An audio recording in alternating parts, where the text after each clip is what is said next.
오늘 아침을 여는 말씀은 에스겔 48장 30절에서 35절 말씀입니다.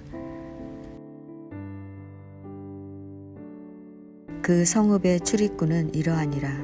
북쪽의 너비가 4,500척이라. 그 성읍의 문들은 이스라엘 지파들의 이름을 따를 것인데 북쪽으로 문이 셋이라. 하나는 르우벤 문이요, 하나는 유다 문이요, 하나는 레위 문이며 동쪽의 너비는 4,500척이니 또한 문이 셋이라. 하나는 요셉 문이요, 하나는 베냐민 문이요, 하나는 단 문이며 남쪽의 너비는 4,500척이니 또한 문이 셋이라. 하나는 시므온 문이요, 하나는 이사갈 문이요, 하나는 스불론 문이며 서쪽도 4,500척이니 또한 문이 셋이라. 하나는 간 문이요, 하나는 아셀 문이요, 하나는 납달리 문이며 그 사방 합계는 18,000척이라. 그날 이후로는 그 성읍의 이름을 여호와 삼마라 하리라. 아멘.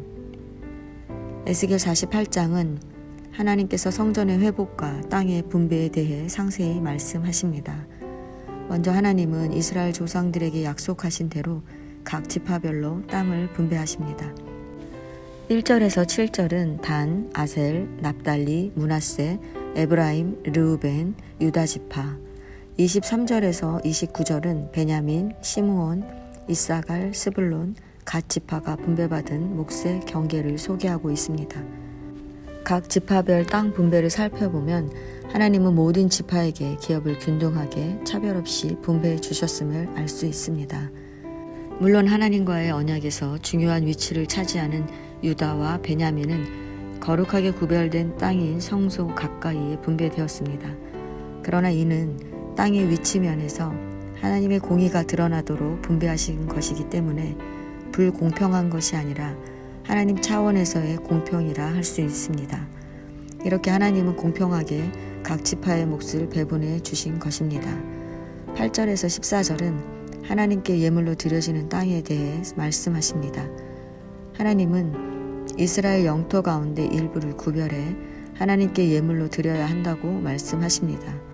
이 땅은 거룩하게 구별된 땅으로 사독의 자손 중에서 거룩하게 구별된 제사장과 레위인을 위한 땅입니다. 그 땅의 중앙에 성소를 세우심으로 이스라엘이 거룩하게 구별된 백성으로서 하나님을 섬기고 예배해야 함을 가르쳐 주셨습니다.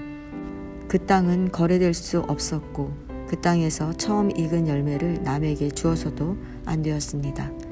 15절에서 22절은 속된 땅과 군주에게 속한 땅에 대해 설명합니다. 속된 땅은 제사와 상관없는 일반적인 땅을 말하는데 중앙에 성읍이 자리했습니다. 12지파에서 선발된 사람들이 성전 봉사자들을 위해 그 땅을 경작해야 했습니다. 그리고 거룩하게 구별된 땅과 성읍의 기지 좌우편에 남은 땅은 군주에게 할당되었습니다. 군주에게 분배된 땅은 상당한 규모였는데 그 이유는 군주가 재산 증식에 욕심을 내 백성을 압제하지 못하게 하려는 의도가 있습니다. 또한 군주에게 분배된 영역이 이스라엘의 가장 거룩한 영역을 감싸고 있다는 것은 군주가 해야 할 역할 중 하나가 이 거룩한 지역을 보호하는 것임을 보여주는 것입니다. 그런 점에서 이스라엘의 군주는 백성을 통치하는 일과 함께 성전을 지키는 역할을 잘 감당해야 했습니다. 30절에서 35절은 성읍 문의 위치와 이름에 대해 이야기합니다. 성읍 문의 이름은 이스라엘 12지파의 이름으로 이 문을 통해 회복된 이스라엘 백성이 하나님께 나아감으로 하나 될 것을 보여주는 것입니다. 이렇게 12개의 문을 통해 들어가는 성읍은 여호와 삼마라고 불리게 될 것입니다. 여호와 삼마란 여호와께서 거기에 계시다라는 뜻입니다.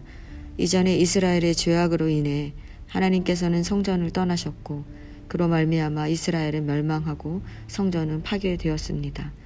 그러므로 여호와 삼마란 이스라엘이 이제 다시는 죄악을 행하지 아니할 것과 하나님의 임재하심 속에서 영원한 복을 누리게 될 것이라는 사실을 나타내는 것입니다. 이렇게 여호와 삼마라 불리는 것이 그날 이후라고 말합니다. 그날이란 바벨론 포로에서 회복되는 날로 온전한 하나님의 나라를 이루는 때입니다. 궁극적으로는 메시아가 도래함으로 하나님의 나라가 완성되는 때를 의미하는 것입니다. 여호와께서 자기 백성과 영원토록 함께 계시는 종말의 때로 이해해야 합니다. 성도 여러분, 우리는 이스라엘처럼 하나님을 믿는다고 하면서도 하나님을 인식하지 못하고 살아가고 있습니다. 그런 우리에게 본문은 하나님께서 우리를 회복하시고 우리와 영원히 함께 하실 것을 말하고 있습니다.